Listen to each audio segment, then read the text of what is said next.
Je suis Anita Traoré, je suis la présidente et la fondatrice de l'association Chance et Protection pour toutes. C'est une association tourangelle depuis 2014 en œuvre pour les droits des femmes et des filles.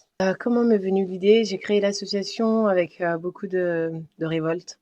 Je l'ai créée au moment où ma petite cousine venait de décéder. Avant même la création de l'association, j'accompagnais des personnes, soit dans leur démarche administrative, parce que je trouvais que ces familles avaient du mal à trouver un point de relais pour pouvoir justement les accompagner sur ces démarches-là. Donc, il me tenait à cœur depuis longtemps de faire ça et je pense que le décès de ma petite cousine a donné vraiment un élan à ma volonté de pouvoir créer une association pour militer pour les droits des femmes. La mission de notre association, c'est de pouvoir justement accompagner sur des démarches administratives. C'est aussi de l'intervention en milieu scolaire et universitaire sur la question des mutilations sexuelles féminines. On travaille beaucoup aussi avec la protection maternelle et infantile. Et puis chaque année, on met aussi en place une campagne de protection parentale. C'est une campagne qui permet d'informer, de sensibiliser les parents avant les vacances scolaires. Souvent, on pense que les parents qui sont issus de pays où l'excision est encore présente, que les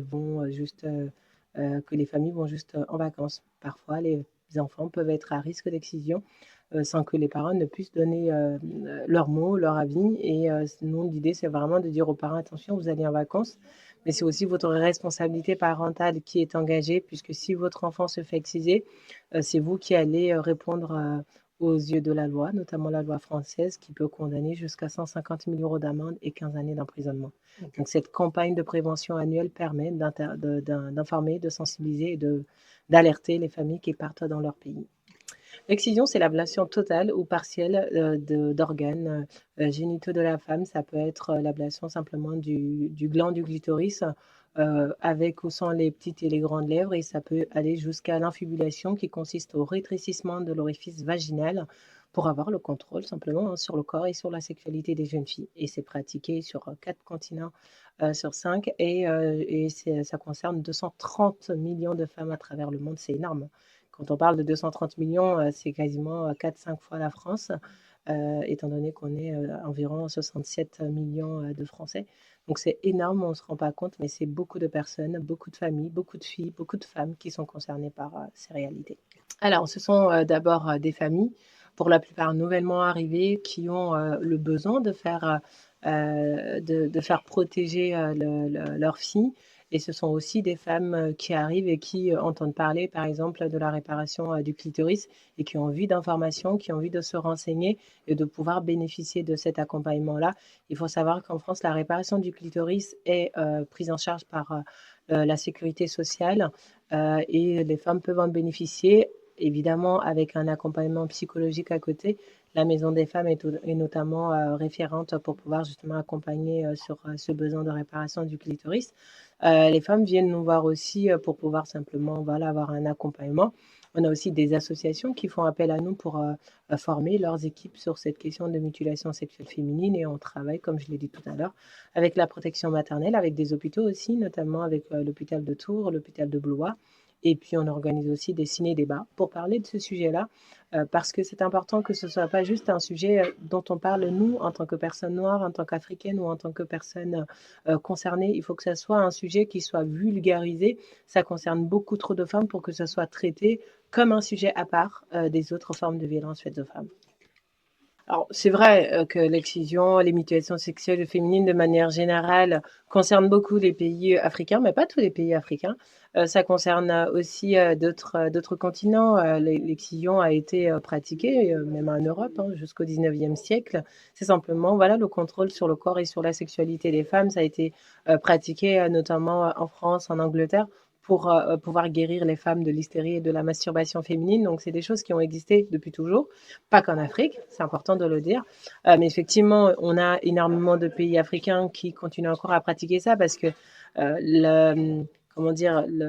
tout ce qui est coutume, tout ce qui est tradition, tout ça a la peau dure. Donc, c'est très compliqué d'éradiquer le fléau des mutilations sexuelles féminines, mais ça concerne également des pays d'Asie, Yémen, Pakistan, ça concerne l'Inde aussi, l'Égypte, qui est un pays d'Afrique, mais en tout cas, dont on ne parle pas toujours quand on parle de mutilation sexuelle féminine. L'Égypte est l'un des pays qui mutile le plus, avec environ 97% de femmes concernées. Donc, la Guinée avec 97% également. Il ne faut pas oublier que ce sont des pratiques qui sont faites et qui continuent à être pratiquées pour avoir une domination sur la femme. Donc ça, la domination sur la femme, c'est partout dans le monde, ce n'est pas qu'en Afrique. Et ce n'est surtout pas une pratique religieuse. Ça, c'est important aussi de le dire parce que souvent, on pense que c'est beaucoup pratiqué par les musulmans. En Guinée, on a à la fois des musulmans et des chrétiens et c'est pratiqué par toutes les catégories socio-professionnelles. Enfin, c'est vraiment pratiqué par quasiment la totalité des familles. Alors, la journée internationale de tolérance zéro a lieu chaque année le 6 février. Nous, on essaye voilà, de le faire, en tout cas au courant du mois de février. Cette année, cette journée aura lieu le 21 février à l'hôtel de ville de Tours. On l'organise depuis 4 années maintenant, donc c'est la 4e édition. On a appelé cette journée libre et entière. Cette notion de liberté et d'entièreté me paraît très importante dans la lutte contre les mutilations sexuelles féminines parce qu'effectivement, en mutilant les filles, on enlève leur liberté, on enlève une partie de leur corps, donc on ne leur permet plus d'être libres et entières. Et donc nous, depuis l'année dernière, on a appelé cette journée libre et entière. C'est très symbolique, mais en même temps, ça représente tout ce qu'on fait au sein de la CPPT. Et donc cette journée, c'est une journée de mobilisation collective. On fait appel à des médecins, à des avocats, des psychologues et à toutes les associations qui œuvrent pour l'abandon de l'excision et aux côtés de femmes concernées par les mutilations sexuelles féminines. Ce sont des personnes qui viennent du Sénégal, de la Guinée, de la Côte d'Ivoire, des personnes qui vont venir de l'Angleterre. L'année dernière, on a eu des gens qui sont venus du Brésil, du Pérou. Enfin, c'est vraiment une journée qui s'ouvre à l'international de plus en plus parce que c'est important de faire un pont entre ce qui se fait ici en France et ce qu'on fait dans les pays, on va dire, directement concernés, parce que c'est que comme ça qu'on arrivera effectivement à éradiquer les mutilations sexuelles féminines. La journée, il y aura plusieurs conférences dans la journée, comment agir pour l'abandon de l'excision, quelles sont les lois pour protéger les petites filles et leurs familles. On a également une pièce de théâtre qui sera jouée, une pièce de théâtre qui s'appelle Les Conversations du clitoris, qui sera jouée par la compagnie Accord Commun. Et puis, on aura aussi des temps de prestations musicales. Il y aura des prises de parole aussi, des témoignages de femmes concernées. C'est essentiel de donner la parole aux femmes qui sont concernées par ces pratiques parce que leur parole est essentielle. Vraiment, leur parole vaut la peine d'être entendue. Et il y aura aussi voilà, des institutions. On a notamment les édules d'Amérique qui seront là. Il y aura également Dr Mariam Tindou qui va représenter l'ONU Femmes et qui va venir du Sénégal pour venir effectivement nous parler de ce qui se fait. Au niveau institutionnel, on a des associations guinéennes et ivoiriennes qui seront également présentes. Okay. C'est très simple, c'est ouvert à tout le monde, à tout public, tout le monde peut venir participer. J'invite fortement les gens à venir pour la pièce de théâtre. C'est une pièce de théâtre qui est très engagée et qui va parler de la sexualité féminine, qui va parler du plaisir féminin, ce dont on ne parle pas tout le temps, parce qu'on parle souvent voilà, des hommes et de tout ça. Mais en tout cas, c'est important de venir voir cette pièce de théâtre qui aura lieu à partir de 10h30.